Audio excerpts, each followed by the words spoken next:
Machine learning has been around for a while, it's not new.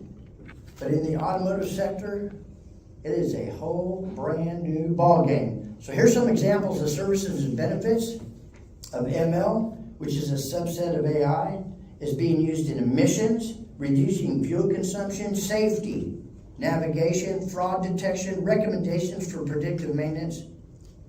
What are some of the drawbacks? Well, it needs an extraordinary amount of data.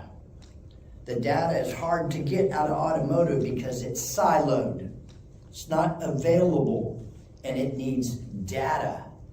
The more data, the more it learns, and the better job it does because it's so siloed. On top of technology and regulations that keep happening either every presidential cycle or state by state or even national, that further hampers the data that it needs to effectively do what it needs to do.